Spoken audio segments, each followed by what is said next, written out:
life is suffering, right? I mean, Christ said as much, right? That in life there will be suffering, tribulations, right? Yeah, there will be, but then how we must live our life must be so meaningful that the suffering doesn't mean as much. You see, people always say like, oh, this is not for me. I don't have the passion for it. I tell you, I went to be a waiter, you know. Oh. Because I have a friend who owns a restaurant, and because nowadays F&B cannot find people, right? Yes. So I wear masks. By the time I was wearing masks, so I wear masks, and I was a waiter for a day, and I got so many compliments. Oh. I didn't like necessarily what I did, but I like people, and I go and talk to people, and I go hala with them. People happy with it, what? Yeah. You know, give them a good time and experience. give them a good time. Yeah. You made me sound like I was a waiter. I better not look very fat in this one. Yeah, the tall poppy syndrome is very real, and the tall poppy syndrome didn't come from Singapore. I mean, like I heard it first in Australia, right? So people generally, I don't know, they like to see people fail, and they like to see people fail gloriously. So the whole mental health thing, I think, is very real. And I think nowadays the stresses of the world, I don't think we were meant to live like this.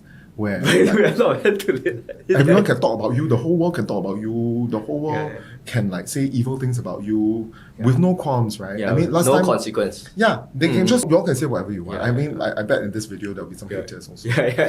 If you have been living your life thinking that you don't have your own parents' validation, you try to find validation from society, and then I found validation from then when you fall down, the entire internet goes against you. You feel as if the whole world was against you. So then at that time, I felt that then the people who stayed with me, right? Those people are really legit, right? Yeah, I tell you, I was such a bitch. I'm very sorry for those who have been affected. It's terrible. It's hard to think of me like now thinking back at that time. I mean, at some level, you would go like, isn't this what you're looking for, the trappings of success? Correct. But then the trappings really trapped me. Wow, I'm so punny. I'm quite comfortable in my own skin now, finally. You know, because I don't have to like, I'm not a tool for just making money. I'm actually just trying to live my life now. Now I'm into meditation and all that kind of stuff. Eat, pray, love, baby.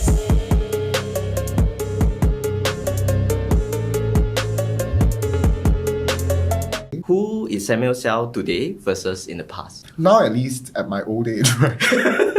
I have some time to go and see the world, so I'm rather enjoying. This was my first holiday in a very long time. You know, all my previous trips were like all work. I'm a worrier. So sometimes got no cross to carry. Carry the imaginary cross. I think so sometimes I'm trying to get away from that. I vividly recall when I was still studying in NTU, I think more than 10 years ago.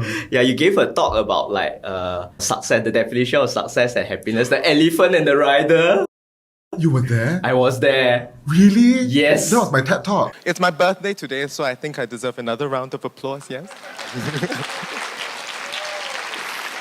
Yes, that was your TED Talk in TEDx NTU, right? And I came very late. I was very late. So you said the elephant and the rider. Two different creatures at least working internally inside you. The elephant is your basic primal need to go about, to want things. We also have something called our rider, the one that knows the kind of things that we need to do, but doesn't always win because the elephant sometimes trumpets too loudly. Obviously, you were in a certain headspace back then, chasing success, hustling, being the face of the company, right? And then so now, having gone through all these learnings over the course and a very public process of learning, right? How have you said this has redefined your view on life? I think ultimately, right, relationships are more important to me now than they used to be. So I used to think that, okay, everything must be success, I must do very well in my career. I was very worried that my parents would like not be proud and that they would be actually like quite disgusted with me. Yeah, but to think that your parents would be disgusted with you wasn't a very good cross to bear when you were a young child. But so from that time, I started to like, I must do very well in school. I must try to beat other people in areas that I cannot beat them lah. That's- Because I don't beat people up, right? Yeah. Oh, bolat lah. Yeah. Beat them in areas of what we call the earthly pursuits. Yeah, so Yeah, yeah. like, then my school, that time, I did very well.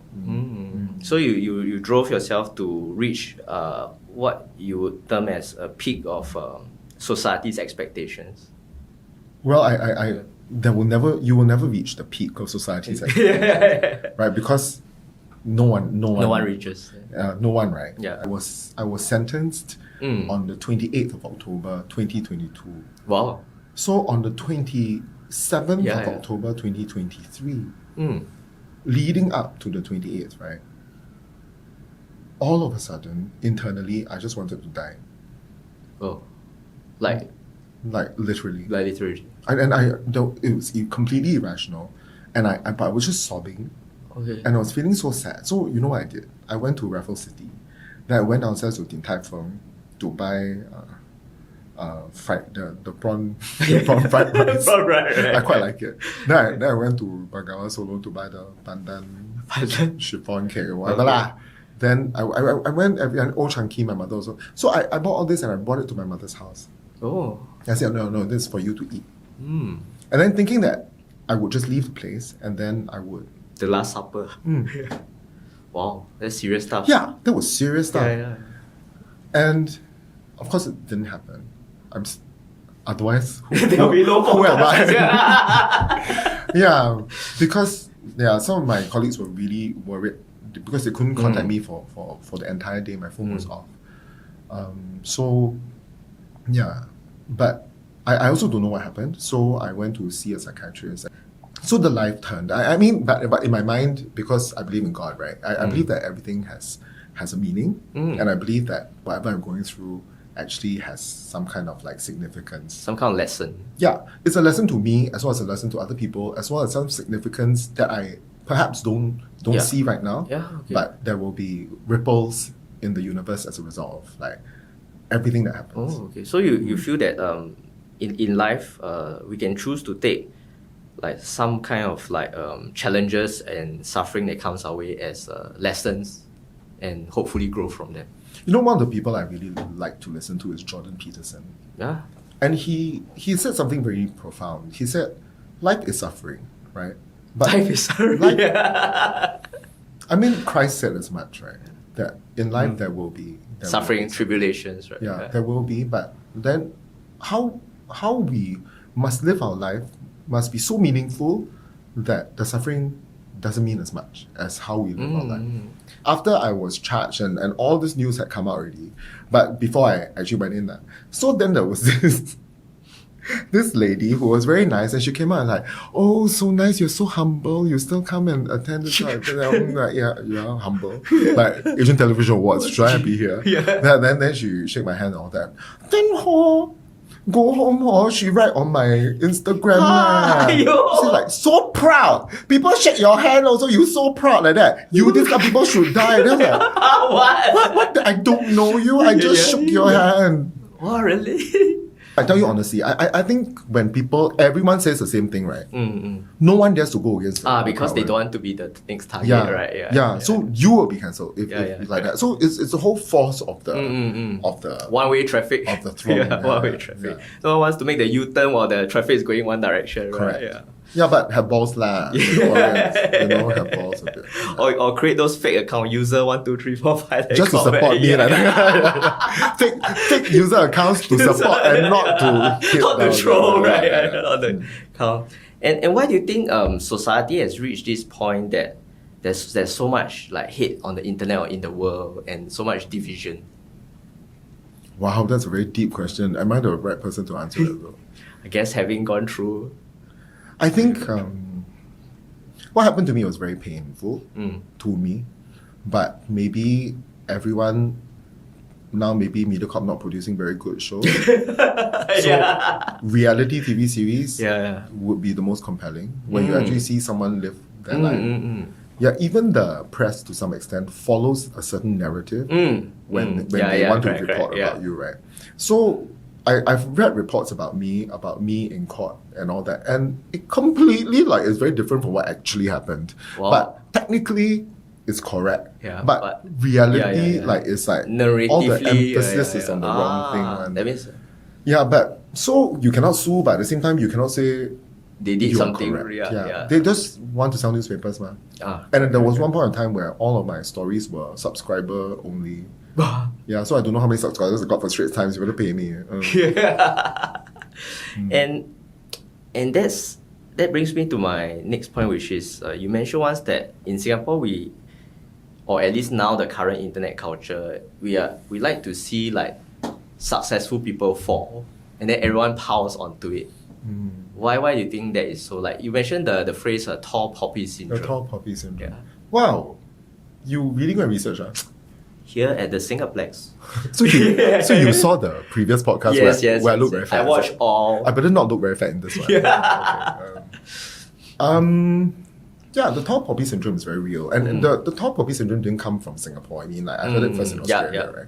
So people generally, I don't know that they like to see people fail, and they like to see people fail gloriously. And you mentioned something along the lines of like resilience and being able to like come back from what appears to be public failure and fall, and then to emerge stronger than before and carry on your like life's path. I believe that like I've been given certain talents and certain skills, and since like school I've been able to like absorb information well, and I've been able to like execute it well. I still think I'm a good lawyer despite what they think. I've helped you too before. Yes, true. Full disclosure, I used to be a client of Sam. Full disclosure, I didn't remember. Because the amount too small, the case too small. Peanut case. No, I do remember. But I think basically life must have meaning. And like even when I was a lawyer, I think why I took things so hard was because I really wanted to help everyone who came. And I took everyone's problems as my own problems. And that was not very healthy. Yeah, correct. Yeah, to be a lawyer, you need to be a bit of an asshole where you can like detach. Cut. Yeah, but my ability to detach is very weak. Okay. So I would say that his clients got the full value. I tell you, there are clients who stick with me even today. They are still consulting me on things like even though I'm not a lawyer, I'm still like giving them advice. Because and they've been with me for like and my entire career since I was a pupil. Wow. Yeah. Oh, when you're a young Padawan in the trade. Yeah. But I take pride in the fact that I have like changed like for example just Singapore's like theatre scene. Right. Last time all of them were my clients, and now they can walk out of Singapore, they can go to the Shanghai festivals, they can go to like global stages. Because I drafted all those agreements for them. There was no one in Singapore who knew or cared to do that. What can artists get? What can they not get? What are protections and things like that, right? And I did it all for free, Wow.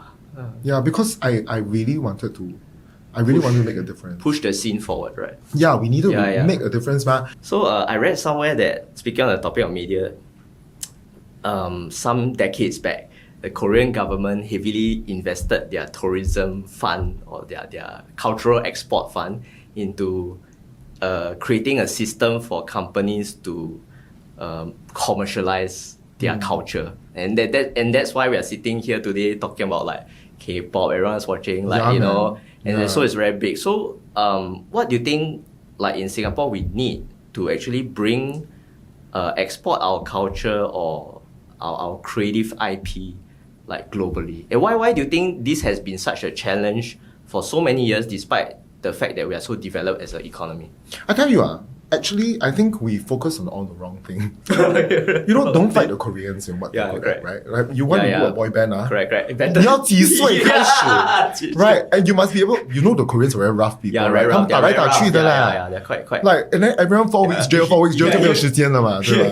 But there can 嘛。So, but in Singapore, I suppose we must think of what we are strong at. People think that Singaporean content doesn't translate very well, right? It does. You look at YouTube, some of the most popular food videos are Singaporean-based ones. So our food is already up there. even though I think Malaysians would disagree. Yeah. But actually, the Singaporean food scene is very up there. And at the same time, we have a population of people who are very opinionated. I've suffered the consequences of things. But at the same time, they know how to talk. Right? There are people who are well educated, who have been to like good schools, and who are able to speak about topics internationally. We have to be grateful for what we have, but at the same time, we need to be able to be a voice of like logic in this part of the world. Right? Because we can speak English, and our English is not so bad people can understand. That's true.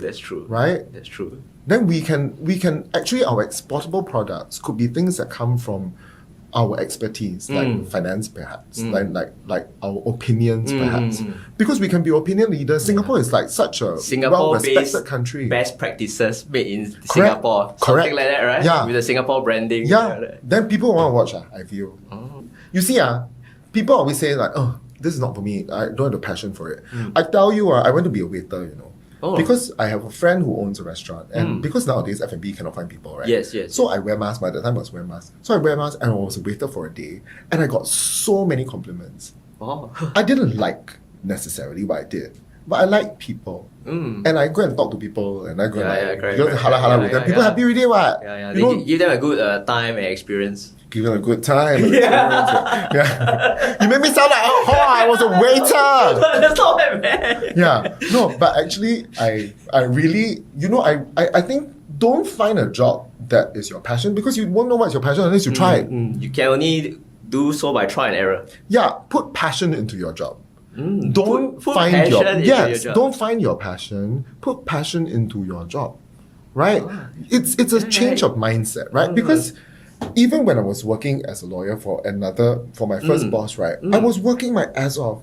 I was treating it as my firm. But now, I watched a recent YouTube video. So basically they said, when they call you family, that means they'll call you at any time like they want, like weekdays, weekends, they will just call you. So that's very toxic. You must manage your work-life balance. I think all the young people are going to resonate with them rather than with me. But I think we are at the cusp of like, this is where I'm not so relevant to the Gen Zs anymore, because I still believe in hard work. And I believe that you must put your best into everything, not so much for your company, but for yourself. Right? Yeah, that's true. Right. Because the world's a pretty competitive place. Yes. Right. And, even doing this podcast, like I'm doing this mainly for the passion is driving these guys. Right? And I really admire that. Right? Because there are many people who are doing podcasts now, and to hang on for so long, and, and to always try to do better. I think it's admirable. Correct. That's true. I guess it's true. You can only find your passion by doing more. And then you can only find a passion by putting the passion into what you're doing. My passion is to make enough money to like be able to retire. So I don't care how I go about how you achieve it, right? Like why do you have to have passion for your work? I mean, who has a passion to like to wake up, photocopy, staple? I mean, nobody. If your passion is to staple things, maybe good on you, mate. But how many people have that as a passion? No one. But you just have to do that, right? Because that's part of your job, right? Then just like your job. Know that it's a means to an end. It's what will carry you to the destination. Yeah, and at the same time, when there are people around you, make friends, because those people are important. Yeah, true. You never know when any person in this world will save your life. Yeah, that's true. And I think on that note, this has been an excellent conversation, Samuel. And thanks for coming onto the... I didn't come, but thanks. Yeah. Coming onto the Singaplex after office hours podcast, guys. See you next time. Like and subscribe.